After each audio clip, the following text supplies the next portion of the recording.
एनवां पद का फॉर्मूला होता है आपको a plus N minus one into D.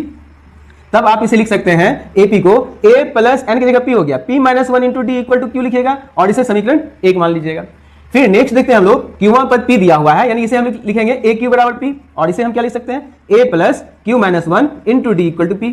इसे हम समीकरण 2 इक्वेशन सेकंड मान लेते हैं। समीकरण 1 और दोनों को घटा देते हैं, ठीक है। a plus p minus one into d equal to q और फिर a plus q minus one into d equal to p minus sign यहाँ पे a से a कैंसिल, यहाँ पे हो जाएगा आपको p minus one minus q plus one into में d equal to q minus p, ठीक है। अब यहाँ पे प्लस माइनस वन है, वन माइनस है, वन प्लस है, तो अब यहाँ पे बचेगा p minus q into d और इसे यदि माइनस कॉमन ले लेंगे तो यह हो जाएगा p minus Q.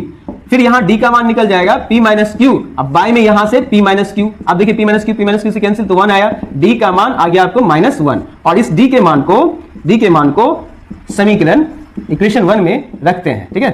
Putting the value of d in first में रखते हैं, ठीक है। तो a के स्थान पे तो a ही रहेगा और फिर p minus one into D के जगह पे आप माइनस 1 रखती है तो यहाँ पे बराबर में q लिखेगा और यहाँ से a minus P plus one और यहाँ से हम a का मान प्राप्त कर लेंगे p plus Q minus one. यहाँ से हमको a का मान प्राप्त हो गया। अब हम लोग निकाल सकते हैं कौन सा पद, एनवां पद। तो ए एन का formula a plus N minus one into D. A का मान आपके पास है p plus Q minus one plus N के जगह पे n ही रहेगा, n minus one into D के जगह पे आप कितना लिखेगा माइनस 1 को रखिएगा, ठीक है। तो डी के स्थान पे माइनस 1 रखते हैं हम यहाँ पे, तो p प्लस क्यू माइनस 1 इसको इससे मल्टीप्लाई करेंगे तो माइनस एन, फिर इसको इससे मल्टीप्लाई प्लस 1 प्लस माइनस 1, ध्यान देखिए 0 हो गया, यानी p plus Q minus n. इस तरह से यह प्रूव हो गया कि किसी एपी का यदि p वां पद q होगा और q वां पद यदि p हो तो n वां पद p plus Q minus n होगा।